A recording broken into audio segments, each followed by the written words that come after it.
So, hello guys.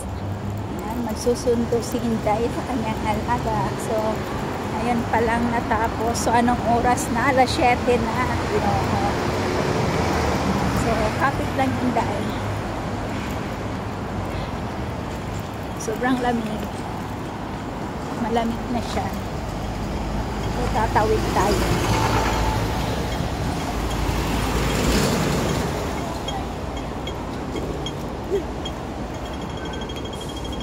Let's go mga ka-Inday. Hirap buhay isang OFW. So ito po yung aking buhay dito sa Hong Kong. So yan po yung ating buhay dito. Anong oras na?